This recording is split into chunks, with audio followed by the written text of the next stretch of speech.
Hey guys, Absol here. Today I wanted to go over last week's mid-season patch, aka the support nerf patch. I wanted to talk about the changes made to supports with the emphasis on the changes to Lifeweaver, seeing as for better or for worse, I am the Lifeweaver guy. Basically, I feel like I'm slowly becoming like the Lifeweaver guy, in quotes. Ah. Yeah, I might have called you the Lifeweaver guy in the cast multiple times. Is this truly who I've become? Do I think his nerfs were deserved? Do I think any of the other changes were good or justified? Does this patch really open up windows of vulnerability like the devs said they wanted to do? That's what I wanted to talk about today. I realized that I might be a bit late with this, but I wanted to give the patch some playtime and give the changes some time to stew before I gave my thoughts. With that out of the way, let's get into it. So first of all, I'll quickly go over all the changes made to supports. I'll also leave a link in the description to the patch notes for you to check them out in case you haven't already.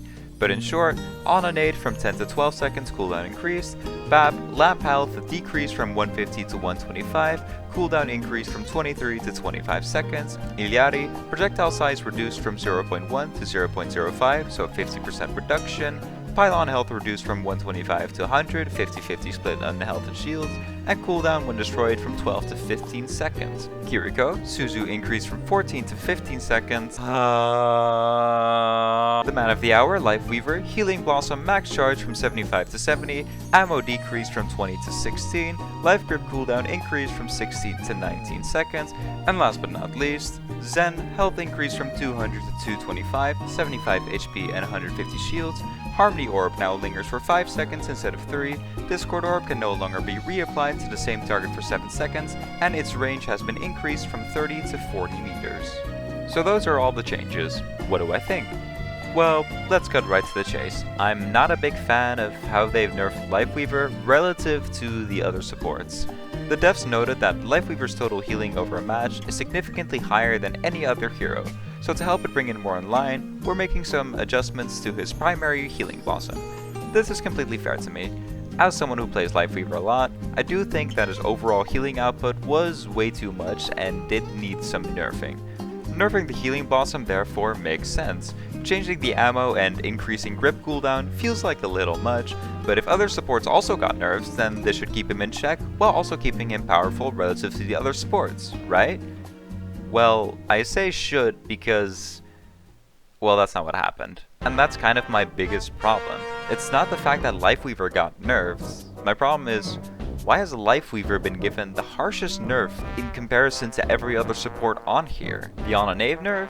Yeah, you won't get naded as much, but nade itself is still really powerful. Landing a huge anti is still gonna give really good pressure at worst, and a teamfight win at best. If you get hit by an anti, it's basically a death sentence still, doesn't matter if the cooldown went up from 10 to 12. Iliari's nerf? It's not even a nerf. Yeah, the projectile size needed reducing 100%, I agree with that change, but it doesn't change her absurd range and damage output. If you have good aim, it's not gonna affect you, you know? Like in the developer comments of this patch, they said Iliari's overall damage output throughout a match is too high, but doing this change doesn't change how much damage she does in a match, it just makes it harder. And then they also nerf healing pylon on top of that when that's not really the problem with Iliari. As for Bab's nerf, look, I don't know if this is controversial, but I really don't think that Lamp is the thing that needs nerfing on Bab. Yeah, it's an annoying as hell ability, but what really needs nerfing is Bab's numbers. Bab does way too much burst healing and damage for having an ability that makes him and his team fucking immortal. The amount his healing grenades heal, or their ammo, either one, should be nerfed. And please, please change the shift back to the Overwatch 1 version, or at the very least remove the burst heal under 50% health.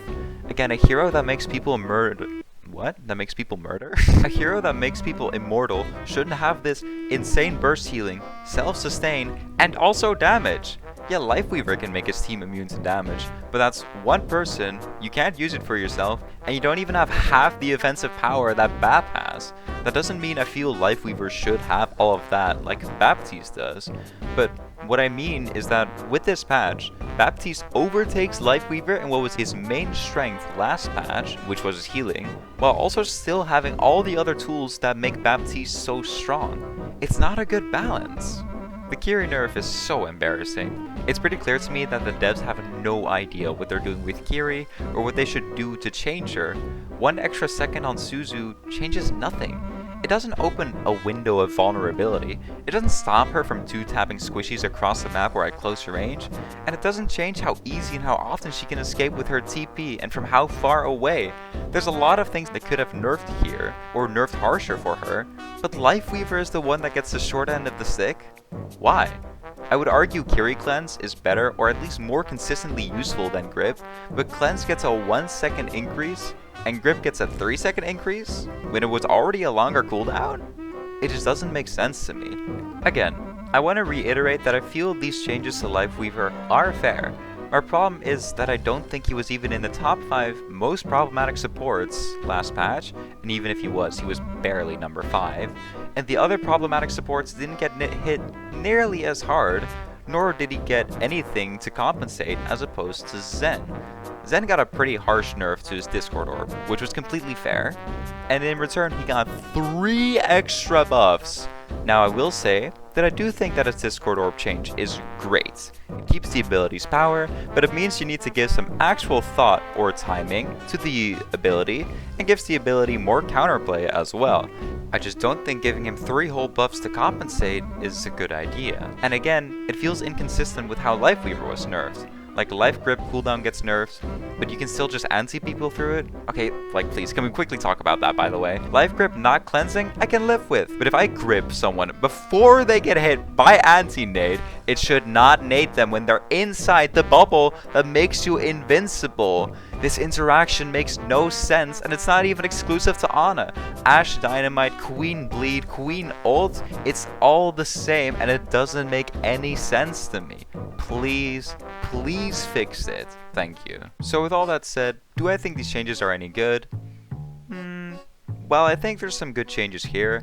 Most of them miss the mark on what makes these support heroes so strong currently, and what should be done about them. I wouldn't really revert any of the changes necessarily, I just think there should be done more to heroes like Bap, Illari, Kiri, and maybe even Ana.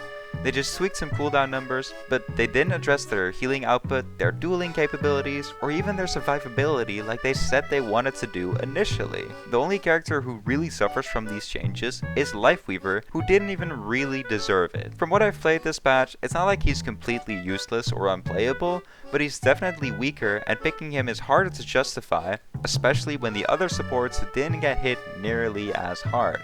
If you were to ask me what I would change about these heroes, here are my suggestions. Bap I already said, but I'll reiterate.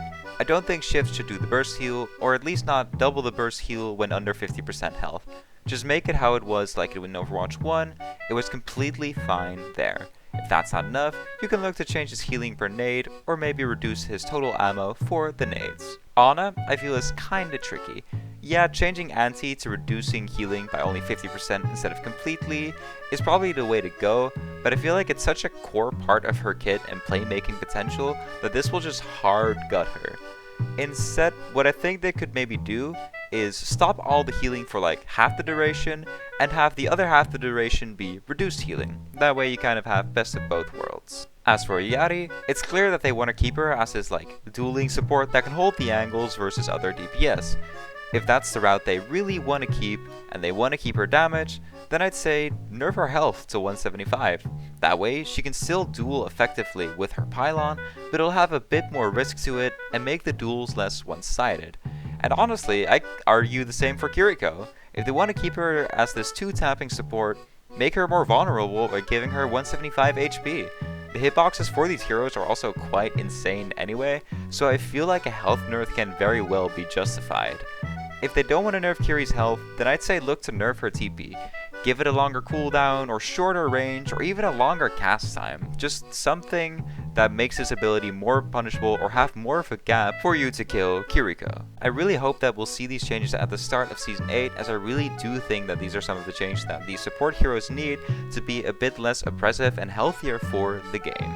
With that said, thank you all so very much for watching. I know my upload schedule has been a bit inconsistent again, and I am sorry about that. I've been quite busy recently and focused on other things, whilst also not really having as much motivation, sadly. However, I will do my best to get the uploads back on track at the rate and quality that you guys deserve.